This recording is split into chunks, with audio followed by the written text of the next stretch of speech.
here we are with another episode of Front of the Class, Real Stories from Real Educators. And our real educator today is Gregg Pait. Gregg, can you introduce yourself? Give us a little bit of the lay of the land to other educators. How do you tell your story? What do you teach? Where do you teach? How long you've been doing it? What lights you up? All that good stuff. Can you help us understand a little bit more about you? Yeah, Spencer, thanks for having me this morning. So I am a 23-year veteran educator here in Guilford County, North Carolina.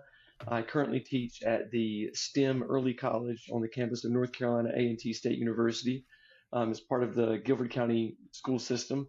I previously taught at a middle college, a couple of traditional big box high schools. I've taught in three different counties across North Carolina and demographics everywhere from sort of inner city kids to kind of really rural and sort of everything in between. I taught social studies for 20 years, and for the last 3 years, I've been teaching project management, a CTE business course, as kind of a new track at this point in my career. So I'm excited with everything that I've done and what I'm doing now.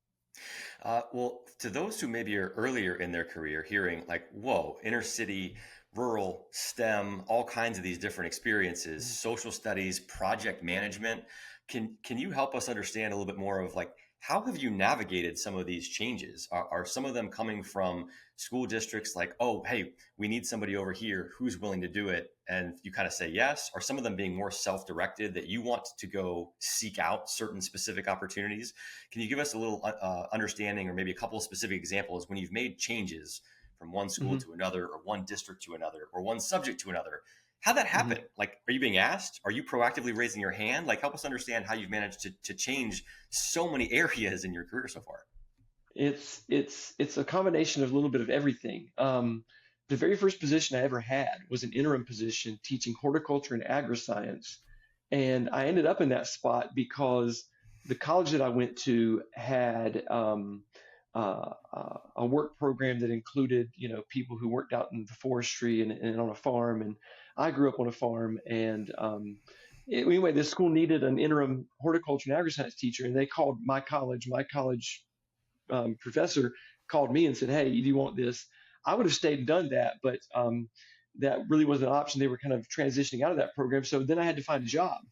And when you're looking for a position as a teacher, um, especially social studies was always a little bit difficult because with social studies there was always a lot of competition from people who had like history or political science degrees.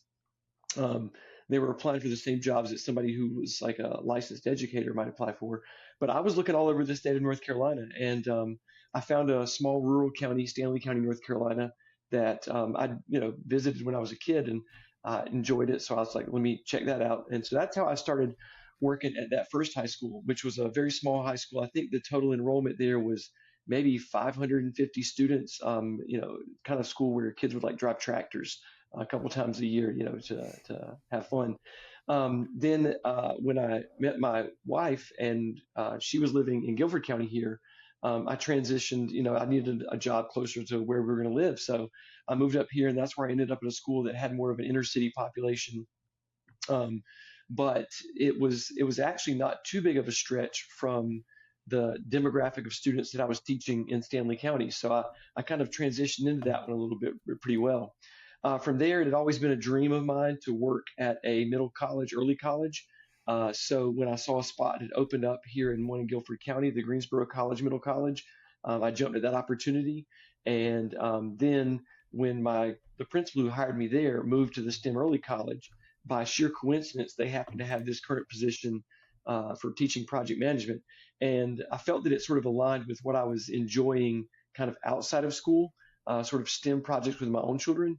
And so I called up my principal, who had just been named the new principal of STEM, and said, "Hey, do you think I could fill that position?" And she agreed that I had the abilities and the skills to basically make that transition. So I moved over to the STEM Early College, and I've been there. This will be my fourth year. And I'd love to dig in on this last one, STEM Hmm. project management, about to be Hmm. your fourth year. And I'd love to hear your perspective on this, just because, there might be teachers out there who are thinking like, oh man, I don't want to teach the same thing every year for 30 years. Your career doesn't sound like it's been that way at all. Also, can you help us understand a little bit then of this transition into something new, STEM school, project management? What Mhm. experience and training did you have in project management before that? What did you do to get yourself ready to go teach that at the early college level? How did you prepare? Did you go get project management certified? Like, is there opportunities as a teacher to go like keep adding skills along the way? Like, how did you prepare yourself, and how did the school help prepare you to be able to be in a position to go teach that class and teach it well? Yeah, so I mean, the first thing I would say, kind of backing up to people who are like, "Well, I don't want to teach the same thing." Even when I was teaching social studies, there was always variety, So my very first year, I taught civics and U.S. history, and then later on, I taught world history. I taught world humanities, American humanities, sociology, psychology, AP government, AP psych.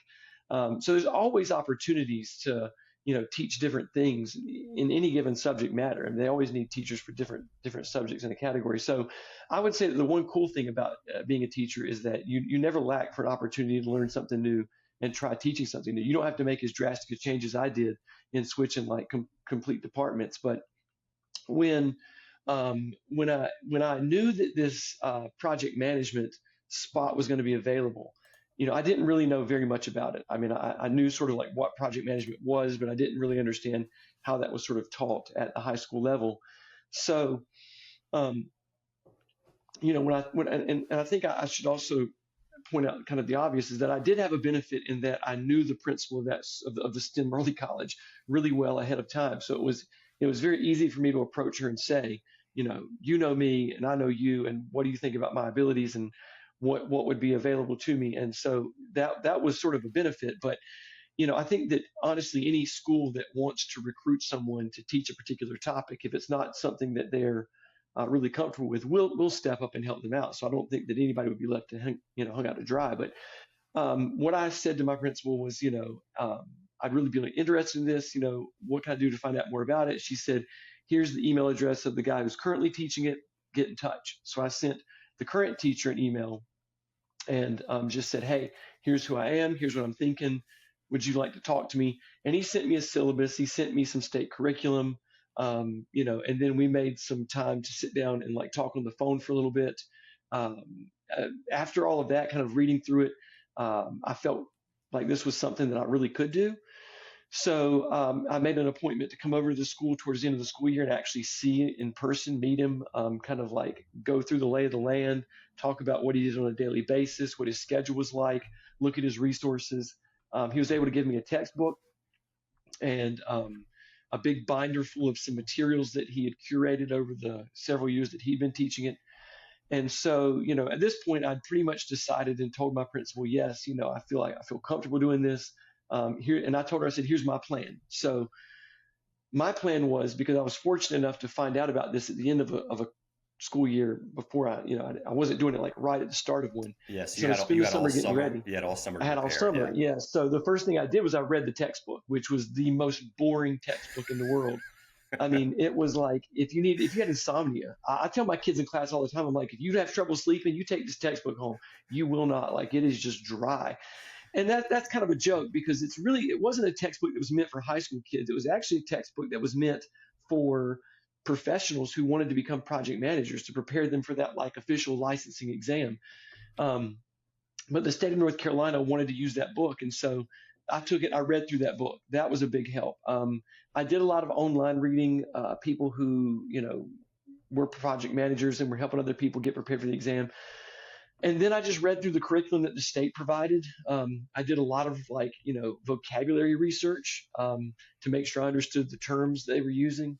And then the last thing that I did is the state required me to get a different license. So I had a license to teach social studies, but that wouldn't qualify me for project management CTE. So I basically met with my county HR rep who said, here's the license that you need. It's basically an instructional technology license.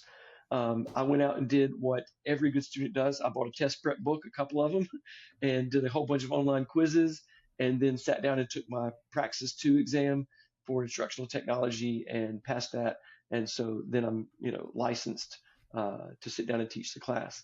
Um, then it became a matter of just simply kind of learning on the job. You can do all the prep that you want to, and even as someone who had completed a a licensure program while I was in college and had like a teaching license, like going into my first job, you learn so much on the job.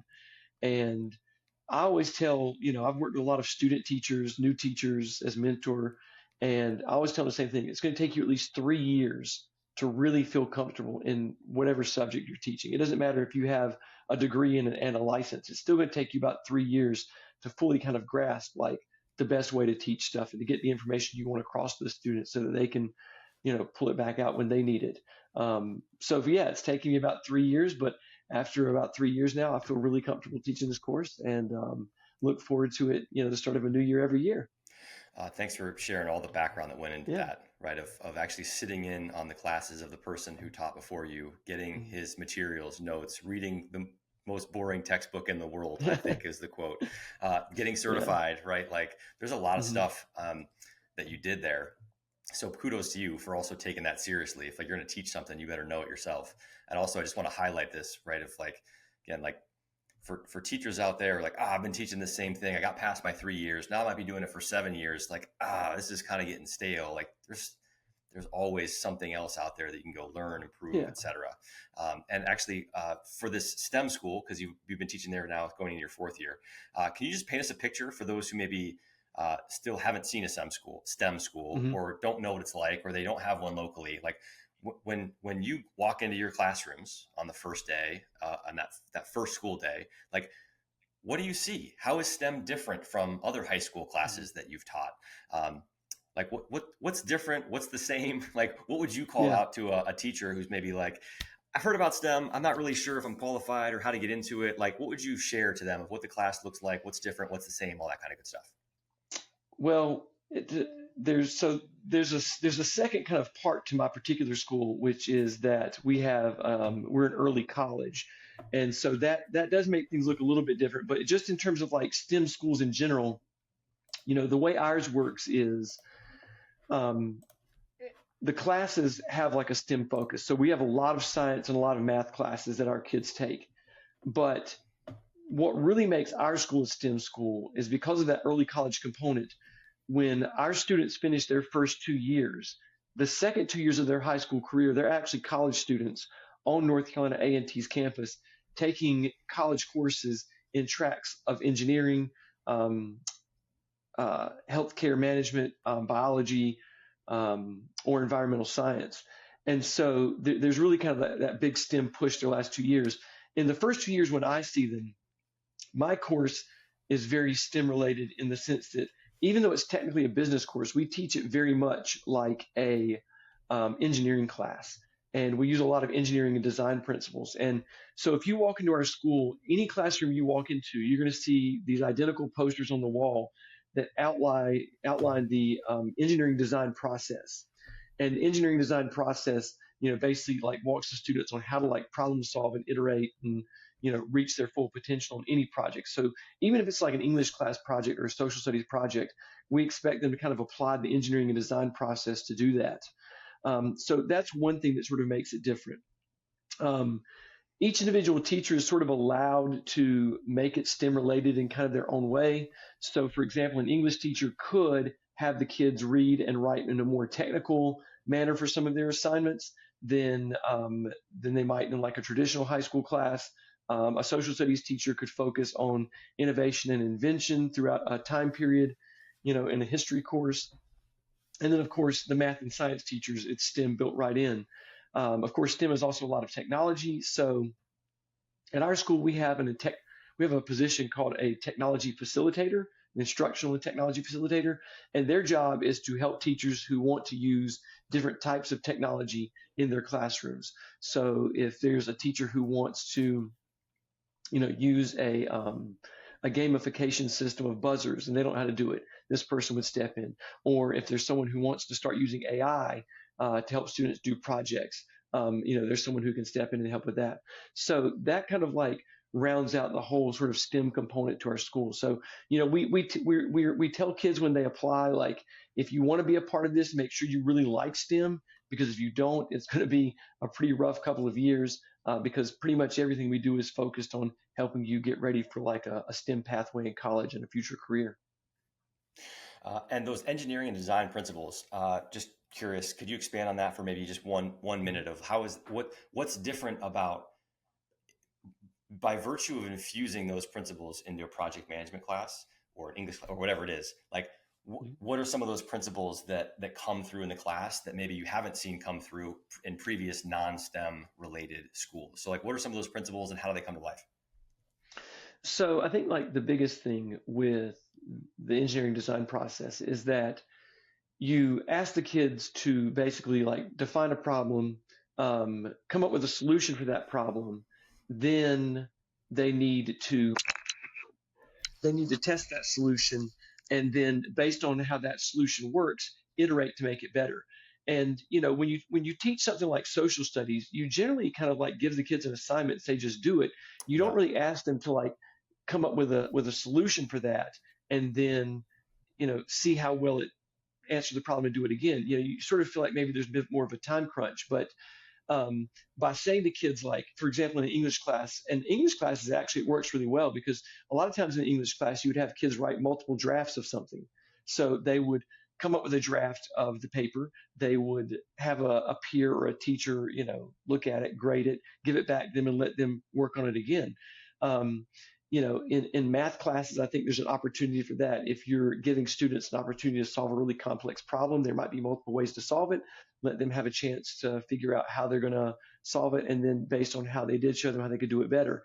So I think that's one really kind of like key component is this idea that you're going to give kids a chance to redo their work.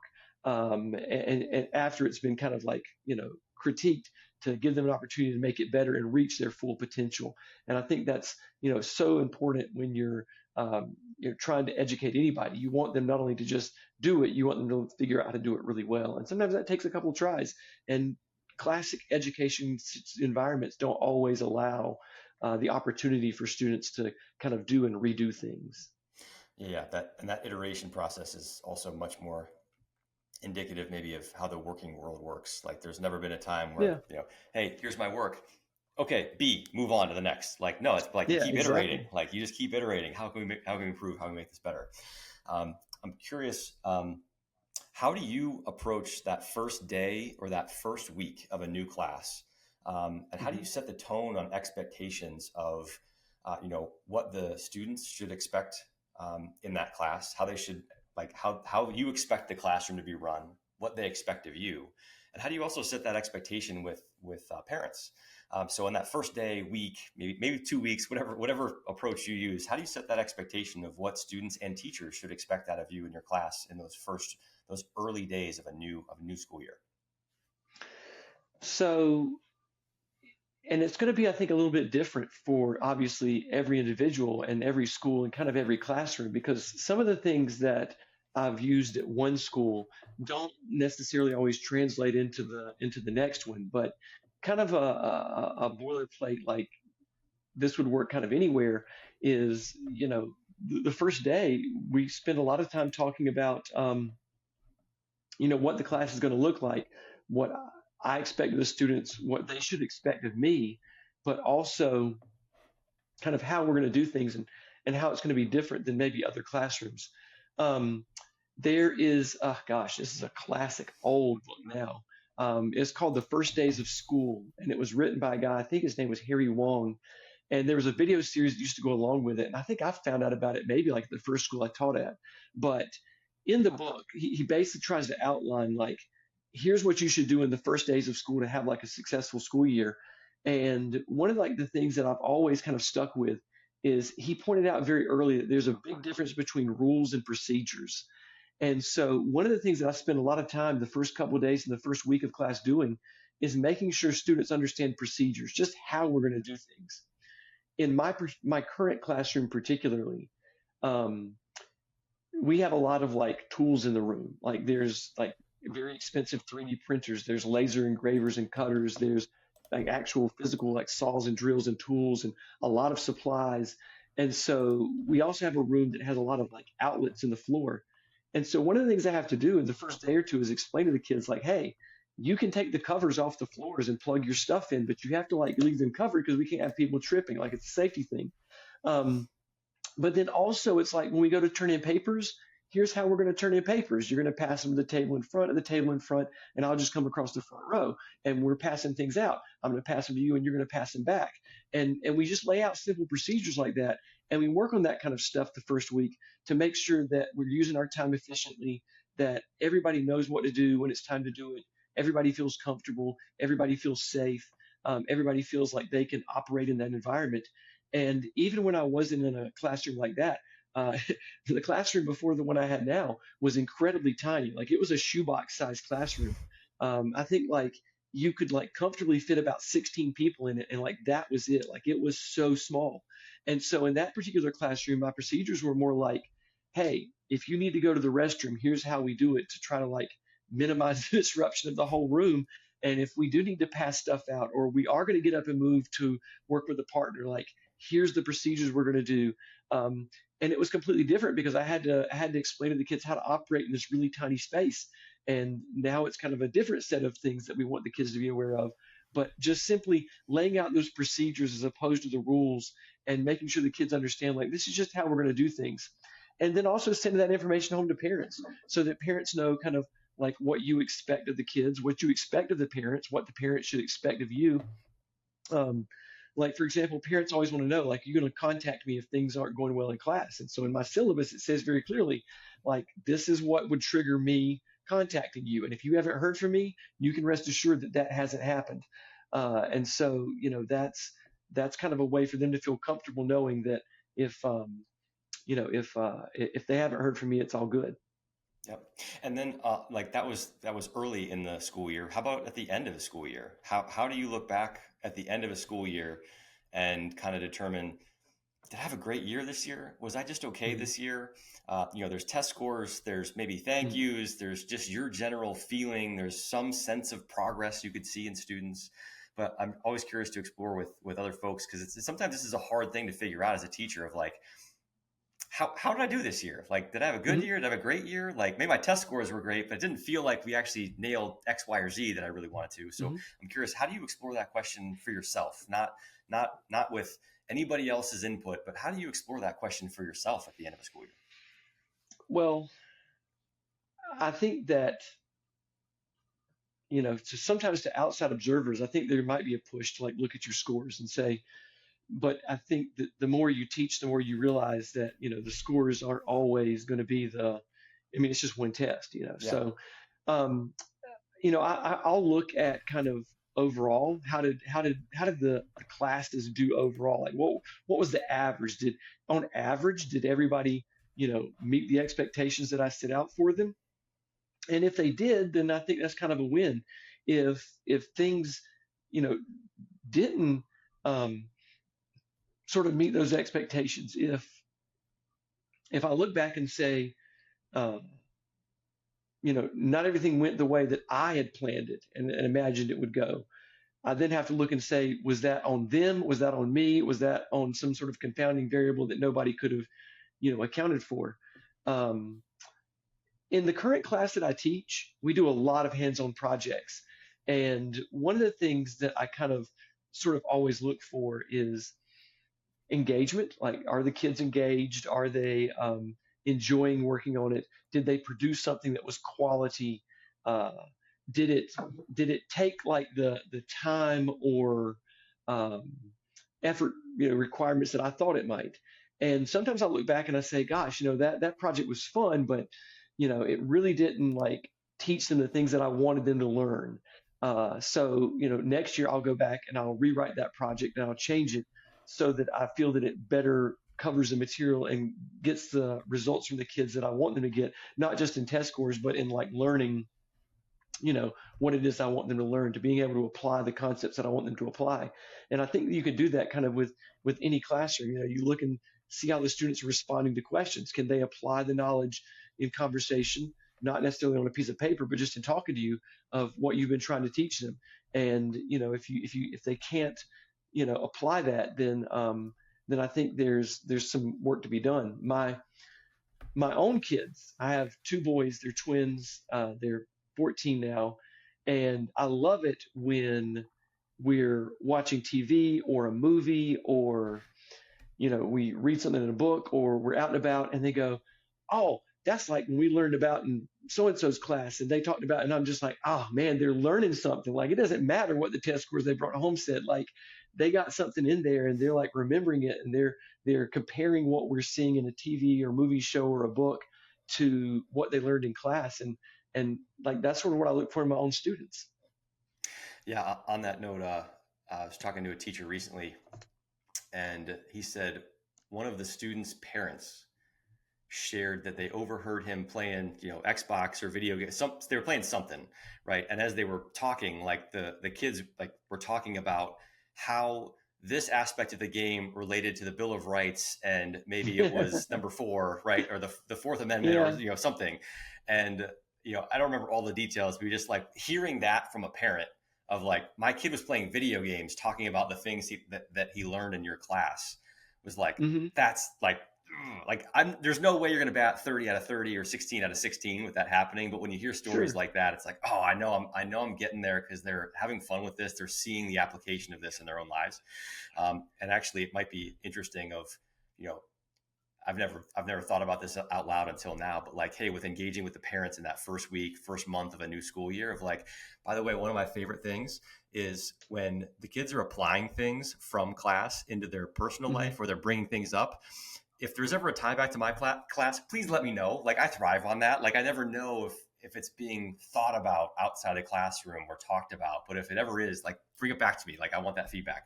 That might be Yeah. something that teachers could potentially go do if parents are hearing their students ever talk about things in class. Like your boys talking about another person in class and what they're learning. Like that's powerful stuff.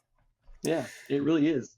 Yeah. And congratulations. You were awarded a Teacher of the Year award in your district a couple of years ago. Might I ask, how did that feel? Like, did you do anything differently that year? Like, when you get an award like that, how does that make you feel when you maybe get the recognition for something that maybe you think you're doing well, and then you get the external accolades? Like, how did you feel when you received that? Um, I mean, it was a surprise. The way it generally works is that the staff vote on, whoever they think should be their school's teacher of the year. And it's always nice, to know that your colleagues that you work with and you see every day, they see what you're doing, they recognize it, they want to applaud you, publicly for it. So that always feels nice. Um, after the school level, I filled out a little application, wrote some essays, sent it all in, sort of forgot about it. And then they sent me a little email. It was like, hey, congratulations, you're on to the next level. Like, come interview with us. And so I went and did that and was absolutely like nervous. It was like I was a fresh teacher again going to interview for a job. I was like, oh, I don't know what to say. Like, what do I do with my hands? But it was fun. I sat and interviewed with this like nice group of professionals from our district and talked with them, and left feeling like I told them what I wanted to tell them. But honestly, whatever happened was okay. It was just nice to like have somebody listen to me for a little bit and hear my thoughts on it. Um, I went back and started the school year like normal. I was doing my normal thing. I can't remember why I had to go off campus for some reason during the middle of a day, and I was coming back on campus, and my principal was like at the door, and like I opened the door, and she's like, "Oh my gosh, like you're like in the final round," and I was like, "What?" She's like, "Yeah, like you're going to the big ceremony, and they're gonna, and so I was named the high school teacher of the year. And then we also do an elementary and a middle school teacher of the year. And from those three, they pick the overall teacher of the year. So I was named the high school teacher of the year. And it was really nice. Like, my colleagues came to support me. My family came out. They put my face on the website and people recognized it. And that was kind of funny. But it is just kind of a nice feeling to have somebody say, hey, we see what you're doing. We realize you're working hard. We recognize that. Um, and congratulations on doing a good job and keep it up. So, in terms of like what I did during the school year, I can't say that I really did a whole lot that was really different. Um, I tell people all the time, and I think this is kind of funny. As new teachers, I know a lot of times new teachers and they'll turn to like social media groups, like Facebook groups, to maybe try to find some help with whatever they're doing in class. And I always kind of chuckle to myself when I see people on social media groups and they'll say things like, And let me back up and say, like, I see great value in those groups. I've used those groups, and I think that they're awesome. They're a great place to share resources and get help. And I've asked for help, and I've provided help. So I see no problem with them. What kind of makes me chuckle though is when you'll see teachers who will hop on them and they'll say, "I'm being observed tomorrow, and I need a really great lesson to do while the principal's in class." And what always goes through my head is, shouldn't you be doing a great lesson every day, Mhm. regardless of whether the principal's in there? Um, so I always tell my students, and my principals heard me say this, um, I do my best every day. So whenever my principal wants to come and observe my class, she can walk in any day she wants and observe me, because I'm going to be doing the best I can do every day, not just on that one day that she's coming in. And when I tell my students this, because we talk about it in, like, it's kind of like a way to help them understand some concepts of project management and like managing workers, and they always chuckle because they know those teachers that they're like, oh yeah, yeah, that teacher totally broke out the games and did the songs and dance, and then when the principal left, it was back to business as usual. And it's like, that's, you should be doing your best every day. And if you do, I find that the job is so much more enjoyable, because if you're kind of bored in class, like, there's an opportunity to make class more exciting. But that kind of falls on the teacher to make it more exciting. The students don't know the material; they don't know how to make it more entertaining. So I try to keep myself entertained by making the class fun for me too. Yeah, I think I'm going to butcher this slightly, but there was like an old Bill Belichick quote, for those who don't know who that is, won, I don't know, 8 Super Bowls or something like that, one of the most successful football NFL coaches of all time. And there was some quote around like, maybe they won a big game and they're asking him like, what are you going to do to celebrate? And he just said, I just really like to go out and have a really good practice tomorrow. It was Yeah, just that, yeah. like, he just kept coming back to like the process. I just want to make sure like I'm great tomorrow. We're great tomorrow. We're great the next day. There Hmm. wasn't this like, how do I impress everybody tomorrow? It was just like, let's Hmm. just go out and do great work again tomorrow. Absolutely. Similar mentality, like hard not to respect that. Curious, anything over the course of these over 20 years in the classroom, of like anything that you consistently do or have done in your teaching career that just, it seems to work really well for you. And maybe when new teachers, like, hey, Greg, how do you, what do you recommend? You might say, I recommend this thing. It works really well for me. So anything that you consistently do or have done over the years, it just seems to work really well for you that you recommend for others. Well, I think that a key is sort of setting those early expectations and sticking to them. Making sure that you outline clearly what it is you want everybody to do and what the rules are, and kind of like sticking to those rules, and kind of um, you know running it the way that you want it to be ran. Because when you have a well-run classroom, kids will feel comfortable, they'll feel like engaging. Um, so I think that kind of like helps sort of set that tone for learning. And then the next key thing is finding a way to connect to the students. Um, and it could be through video games, um, running clubs, uh, coaching sports, simply attending sporting events, attending plays when the school's holding plays, being a part of that community. There is something to be said for those teachers, because the kids recognize it, and then when they come back into your classroom, they understand, like, you're not there just to like make them learn social studies vocabulary or project management concepts. You're there to see them kind of develop as an overall kind of human being and citizen, and they appreciate it. And so kind of sharing your life with them, letting them know who you are outside of school. Sometimes students get the idea that, like, at the end of an evening, a teacher rolls out a cot in the front of the classroom and lays down, and it's like, you're just going to stay there until tomorrow morning. And like, some of the funniest interactions I've ever had with students is when they see me at the grocery store or Walmart, and they're always like, "What are you doing here?" And I'm like, "I'm shopping." Like, "What are you doing here?"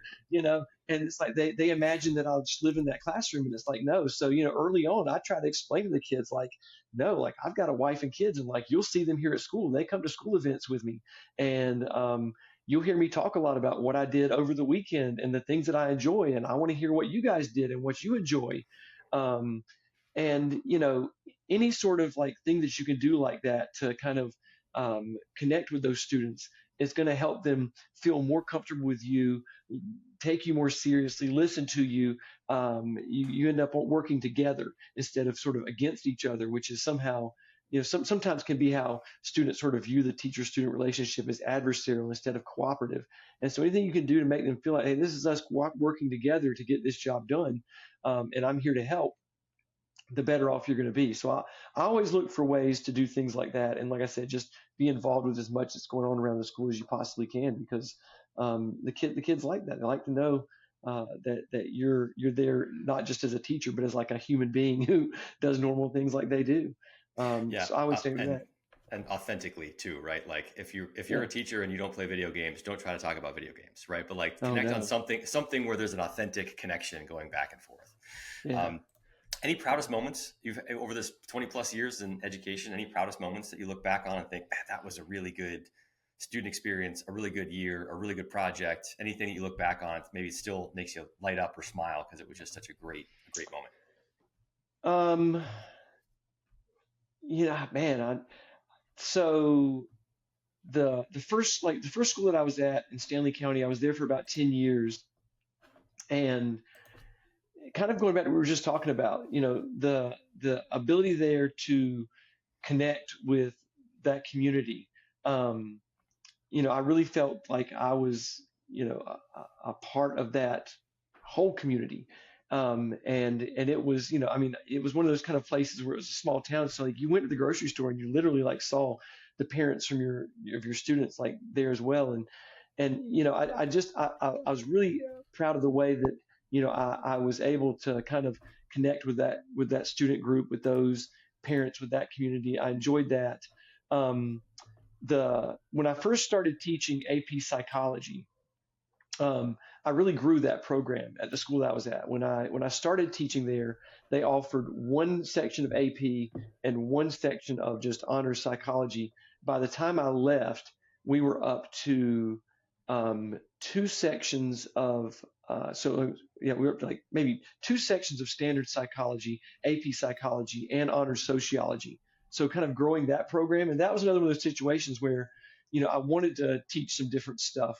I really enjoyed teaching that, and I worked with the school to kind of expand that program and build it, and was able to make connections again with like universities and different groups to kind of bring assets and resources into the school. So I was really proud of my ability to sort of grow that program, and again that kind of goes back to sort of connecting with the community. And then the school that I'm at now, it's a fantastic opportunity to work on the campus of North Carolina A&T State University and connect with them and connect with the broader community, and show students that just going out and talking to people and making connections in real life can often bring great opportunities for you, and meaning like for them at the school and outside of school when they're done. So I'm really proud of the work that we've done at this particular school over the past couple of years to kind of establish some community connections, and take our school kind of into the bigger community, the wider community, and not just kind of on our campus. So, those are things that I think I kind of look back on and smile and think, that was a pretty good job. I'm glad I was able to be a part of that. And I'll go through a couple more, just kind of more rapid fire, kind of quick hitter style questions here as we get closer to wrapping up. But we're recording here in the summertime. So we're about to get into a new school year. And anything in particular that you're looking forward to in this new school year? A lesson you're tweaking, something you're changing, anything that you're energized by this year that you're like, I'm going to try that, or I'm going to tweak this. Anything that you're looking forward to in this particular upcoming school year? I really need to rework a couple of my projects for project management that I feel could be deeper.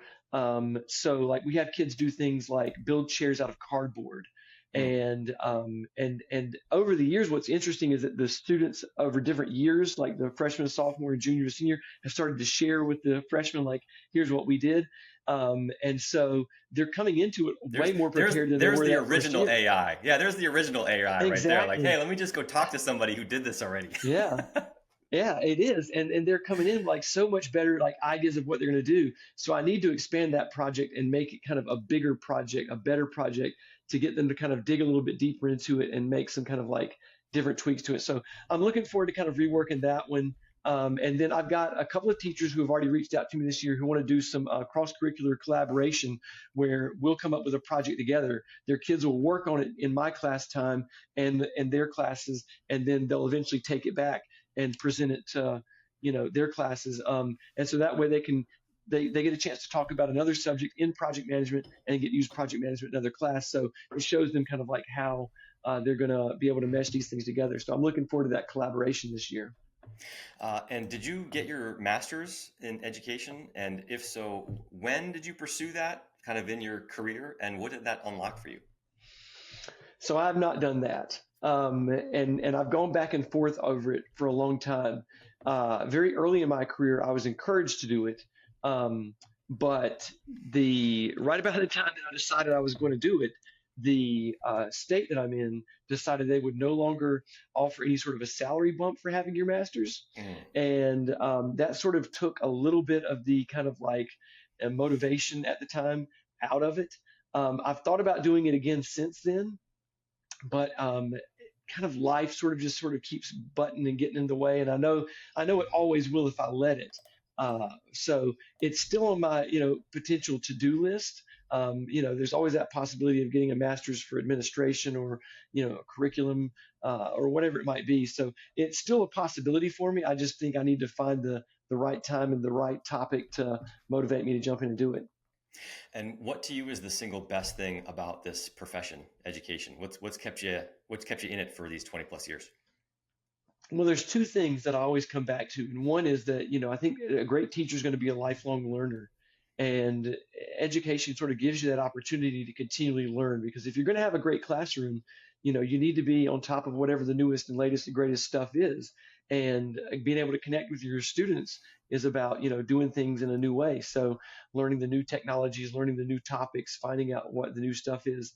I think that's kind of important. So, being a lifelong learner, it makes me really enjoy it.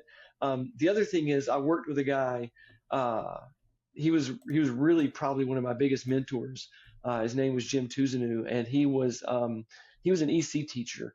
But again, he's the one who taught me about like connecting with students, and he was great.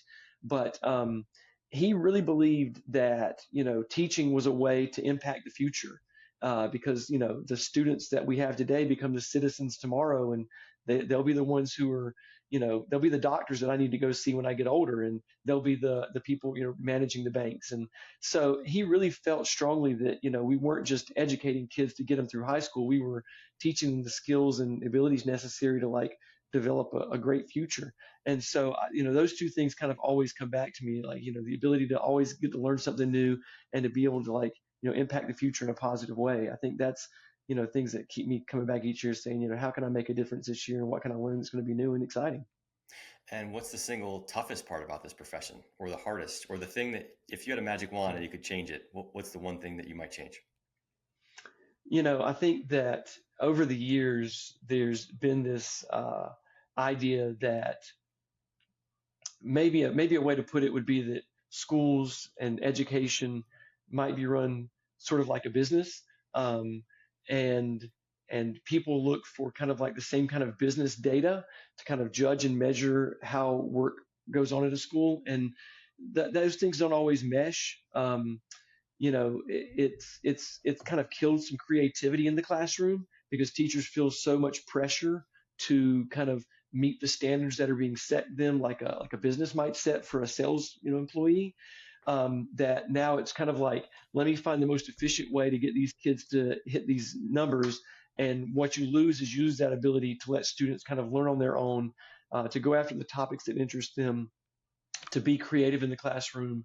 And I think that's one of the things I love about project management is that it does allow for some creativity and problem solving that maybe I didn't have the ability to do in a kind of a traditional social studies classroom. So I really appreciate that. But kind of letting kids have a little bit more autonomy to focus on things that interest them and not being so data driven.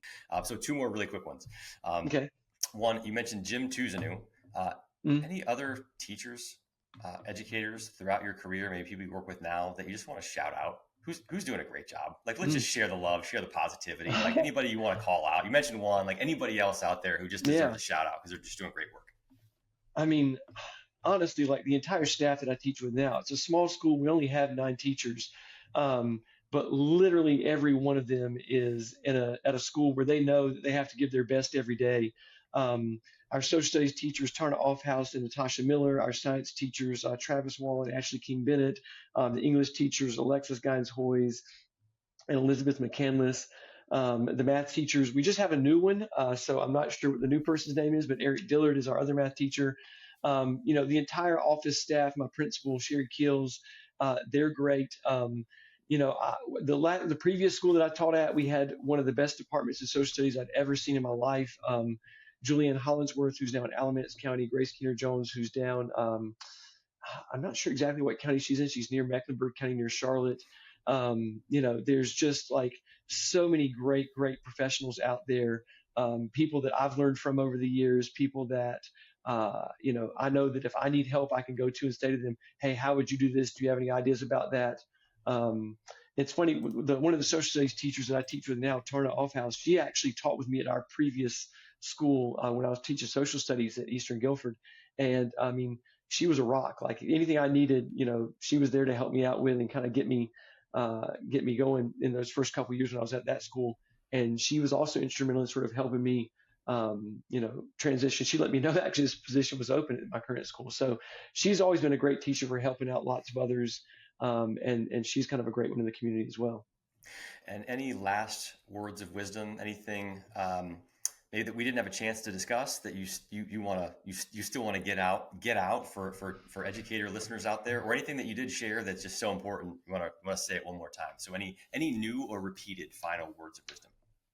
I would just remind everybody that's going into teaching that it's not always a career that, as everybody understands, is not going to be necessarily financially rewarding, but it's going to be one that if you love learning and you love kind of working with kids, there's really nothing better to do. It's a great opportunity to sort of help students through critical periods in their life and to impact your community in a big way.